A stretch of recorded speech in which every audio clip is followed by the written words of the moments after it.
ចាំប្រៃតាមស្រែតែគិតដល់ខ្មៅម៉ែនាងចូលស្រុកស្រែតូណាលេងករងគ្មានក្របីអ្នកស្រីនាងអើយសន្យានឹងលប់មកមុនដូនតាប្រមុំនាងនាងក្លៀនបងឆ្ងាយតែគិតហើយបងនឿយវារយអង្គុយលើតោមយួរប្រអូប្រការំដួលក្លិនជួលទឹកក្រពល់នាងស្រីពពងបាំងកាយបាត់មកលើសលេងសត្វតនតាហៅយាយបងអង្គុយវាយពីវាយបីក៏មុំនាងស្រីមិនដឹងនឹងធ្វើយ៉ាងណាគ្រូមកវាបាំងវាកត្រាំងកចាំត្រីក្តៅឆ្ងាញ់ហើយនាងបានដីប្រាំងសម្បើមខ្លាំងមានរាប់នាងរាអាភ្លេចបងក៏ខ្វៃក៏មិនដាស្រីភ្លេចថ្ងៃដូនតាតាំងឆ្នាំលោកចេញប្រាសា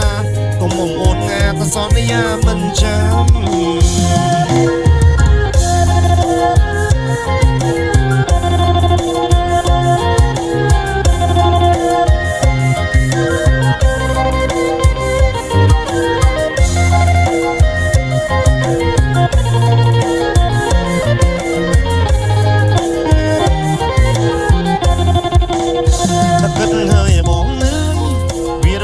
គួយលើតោមយួរអូប្រការំដួលក្លិនជួលទឹកក្រពល់នាងស្រីពពងបាំងកាយបាត់ពងលឺស្លេងសត្វដូនតាហៅយាយពងអង្គុយវាយពីវាយបីក៏មុំអូនស្រីមិនដឹងនឹងធ្វើយ៉ាងណាគ្រូមកវាបាំងវាកន្ត្រាំងកចាំត្រីក្តៅឆ្ងាញ់ហើយនាងបានប្តីប្រាំង